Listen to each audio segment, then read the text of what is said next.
ಸತೀಶ್ ಜಾರಕಿಹೊಳಿ ಬಾಮಾಯ್ದನ ಮೇಲೆ ಇಡಿ ದಾಳಿ ಕೇಸ್.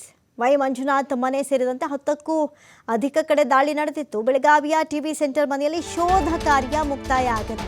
24 ಗಂಟೆಗಳ ಕಾಲ ನಡೆಸಿದಂಥ ಇಡಿ ಅಧಿಕಾರಿಗಳ ಶೋಧ ಕಾರ್ಯ ನಿನ್ನೆ ಆರಂಭವಾದಂಥ ಇಡಿ ಅಧಿಕಾರಿಗಳ ಪರಿಶೀಲನೆ ಕಾರ್ಯ ಇವತ್ತು ಬೆಳಗ್ಗೆವರೆಗೂ ಮುಂಜಾನೆವರೆಗೂ ನಡೆದಿದೆ.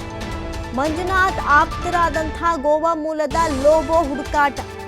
ಬೆಳಗಾವಿಯ ನಿವಾಸದಲ್ಲಿ ಲೋಬೋ ಸಿಗದೆ ಗೋವಾಗೆ 2 ತಂಡ ರವಾನೆ ಆಗಿದೆ. ಇನ್ನು ಉಳಿದ ಇಡಿ ಅಧಿಕಾರಿಗಳ ತಂಡ ಬೆಂಗಳೂರಿಗೆ ತೆರಳೋ ಸಾಧ್ಯತೆ ಇದೆ. ಬೆಳಗಾವಿ, ಬೆಂಗಳೂರು, ಮೈಸೂರು ಸೇರಿ ವಿವಿಧೆಡೆ ಇಡಿ ದಾಳಿಯನ್ನು ನಡೆಸಿದ ದಾಳಿಯಲ್ಲಿ ಸಾಕಷ್ಟು ಮಹತ್ವದ ದಾಖಲೆಯನ್ನು ಕಲೆ ಹಾಕಿದೆ. ಬೇಕಾದಷ್ಟು ಚಿನ್ನ, ಬೆಳ್ಳಿ ಪತ್ತೆಯಾಗಿದೆ ಅನ್ನುವಂಥ ಮಾಹಿತಿ ಗೊತ್ತಾಗ್ತಾ ಇದೆ. ಆರಂಭಿಕ ಮಾಹಿತಿ ಪ್ರಕಾರ ಗೋಲ್ಡ್ ಬಿಸ್ಕೆಟ್ಗಳು ಸಿಕ್ಕಿದ್ಯಂತೆ. ಚಿನ್ನಾಭರಣ ಪತ್ತೆಯಾಗಿದೆ. ದಾಳಿ ವರದಿಯನ್ನು ಇಡಿ ಡೈರೆಕ್ಟರ್ಗೆ ನೀಡಲಿದ್ದಾರೆ ಅಧಿಕಾರಿಗಳು. ಮಹತ್ವದ ದಾಖಲೆಗಳು ಸಿಕ್ಕಿದೆ.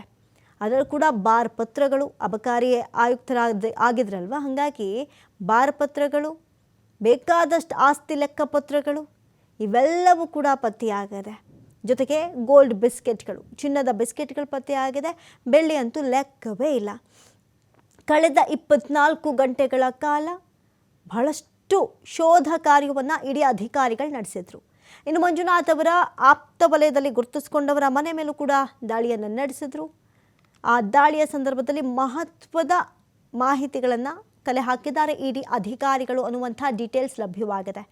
ಇನ್ನು ಈ ಲೋಬೋ ಹುಡುಕಾಟ, ಗೋವಾ ಮೂಲದ ಲೋಬೋ ಹುಡುಕಾಟವನ್ನು ಕೂಡ ಮಾಡಿದ್ದಾರೆ. ಬೆಳಗಾವಿಯ ನಿವಾಸದಲ್ಲಿ ಲೋಬೋ ಸಿಗದೇ ಇದ್ದಿದ್ದಕ್ಕೆ ಗೋವಾಗೆ 2 ತಂಡ ರವಾನೆ ಆಗಿದೆ. ಇನ್ನುಳಿದಂಥ ಇಡಿ ಅಧಿಕಾರಿಗಳ ತಂಡ ಬೆಂಗಳೂರಿಗೆ ವಾಪಸ್ ಮರಳುವ ಸಾಧ್ಯತೆಗಳಿದೆ.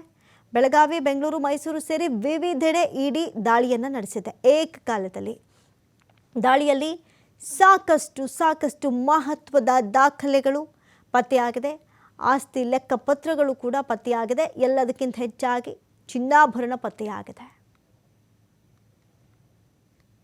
ಸಚಿವ ಸತೀಶ್ ಜಾರಕಿಹೊಳಿ ಬಾಮೈದನ ಮನೆ ಮೇಲೆ ಇಡಿ ಅಧಿಕಾರಿಗಳ ದಾಳಿ ಏನಿದೆ, ದಾಳಿ 24 ಗಂಟೆಗಳ ಕಾಲ ಒಂದು ಕಾರ್ಯಾಚರಣೆ ನಡೆಸಿ ಅಧಿಕಾರಿಗಳು ವಾಪಸ್ ಆಗಿರ್ತಕ್ಕಂಥ. ನಾವೀಗ ಬೆಳಗಾವಿಯ ಟಿವಿ ಸೆಂಟರ್ನಲ್ಲಿ ಇರ್ತಕ್ಕಂಥ ಅವರ ನಿವಾಸ ನಾನು ತೋರಿಸ್ತಾ ಇದ್ದೀನಿ.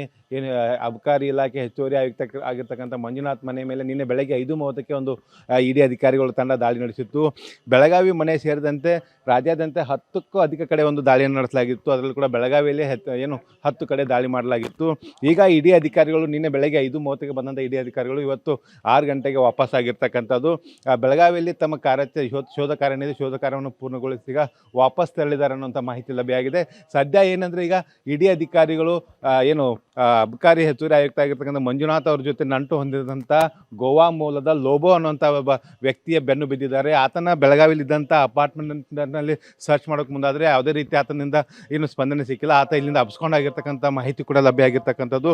ಗೋವಾದಲ್ಲಿ ಇವರೇನು ಹೂಡಿಕೆಗಳನ್ನು ಮಾಡಿದಾರೋ ಆ ಎಲ್ಲ ಹೂಡಿಕೆಗಳು ಲೋಬೋ ಮೂಲಕ ಮಾಡಿದ್ದಾರೆ ಅನ್ನುವಂಥ ಮಾಹಿತಿಗಳು ಕೂಡ ಒಂದು ಲಭ್ಯ ಆಗ್ತಾ ಇದೆ. ಹಾಗಾಗಿ 2 ಇಡಿ ಅಧಿಕಾರಿಗಳ ತಂಡ ಏನಿದೆ ಈಗ ಗೋವಾದತ್ತ ಪ್ರಯಾಣ ಬೆಳೆಸ್ತಾ ಇದೆ. ಇನ್ನು ಉಳಿದಂತೆ ಏನು ಬೆಳಗಾವಿಯಲ್ಲಿ ಶೋಧ ಕಾರ್ಯ ನಡೆಸಿದಂಥ ಇಡಿ ಅಧಿಕಾರಿಗಳ ತಂಡ ಏನಿದೆ ಅದು ಕೂಡ ಇವತ್ತು ಸಂಜೆಯ ವೇಳೆಗೆ ಬೆಂಗಳೂರಿಗೆ ತಲುಪುತ್ತೆ ಅನ್ನುವಂಥ ಮಾಹಿತಿ ಇರ್ತಕ್ಕಂಥದ್ದು. ಬೆಂಗಳೂರಿಗೆ ತಲುಪಿದ ಬಳಿಕ ಬೆಂಗಳೂರಿನಲ್ಲಿ ಬೆಂಗಳೂರು ಆಗಿರ್ಬೋದು, ಮೈಸೂರು ಆಗಿರ್ಬೋದು, ಜೊತೆಗೆ ಅರಸೀಕೆರೆ ಆಗಿರ್ಬೋದು, ಹೀಗೆ ಎಲ್ಲೆಲ್ಲಿ ಇಡಿ ಅಧಿಕಾರಿಗಳ ತಂಡ ಪ್ರತ್ಯೇಕವಾಗಿ ದಾಳಿ ನಡೆಸಿ ಶೋಧ ಕಾರ್ಯ ನಡೆಸಿದ್ರು ಆ ಎಲ್ಲ ಏನೆಲ್ಲ ಮಹತ್ವದ ದಾಖಲೆಗಳನ್ನು ಕಲೆ ಹಾಕಿದಾರೋ ಆ ಎಲ್ಲ ದಾಖಲೆಗಳನ್ನು ಇಡಿಯ ಡೈರೆಕ್ಟರ್ಗೆ ಒಂದು ಸಲ್ಲಿಸಲಿದ್ದಾರೆ. ತದನಂತರ ಇಡಿಯ ಡೈರೆಕ್ಟರ್ ಏನಿದ್ದಾರೆ ಈ ಒಂದು ಕಾರ್ಯಾಚರಣೆಯ ಏನೆಲ್ಲ ಅಂಶಗಳ ಪತ್ತೆಯಾಗಿದೆ, ಏನೆಲ್ಲ ಬೇನಾಮಿ ಆಸ್ತಿಗಳ ಪತ್ತೆಯಾಗಿದೆ, ಏನೆಲ್ಲ ಎಷ್ಟು ಪ್ರಮಾಣದ ಬಾರ್ ಲೈಸೆನ್ಸ್ಗಳನ್ನು ಇವರು ಹೊಂದಿದ್ರು ಅನ್ನೋಂಥ ಸೇರಿದಂತೆ ಏನೆಲ್ಲ ದಾಖಲೆಗಳು ಅವರು ಅದನ್ನು ಇಡಿ ಅಧಿಕಾರಿಗಳು ಅದನ್ನು ಬಹಿರಂಗಗೊಳಿಸ್ತಾರೆ ಅನ್ನುವಂಥ ಮಾಹಿತಿ ಗೊತ್ತಾಗ್ತಿರ್ತಕ್ಕಂಥದ್ದು. ಸದ್ಯ ಏನಂದರೆ ಈಗ ಪ್ರಮುಖವಾಗಿ ಇಡಿ ಅಧಿಕಾರಿಗಳು 24 ಗಂಟೆಗಳ ಕಾಲ ಶೋಧ ಕಾರ್ಯಾಚರಣೆ ನಡೆಸಿ ಈಗ ವಾಪಸ್ ಆಗಿರ್ತಕ್ಕಂಥದ್ದು.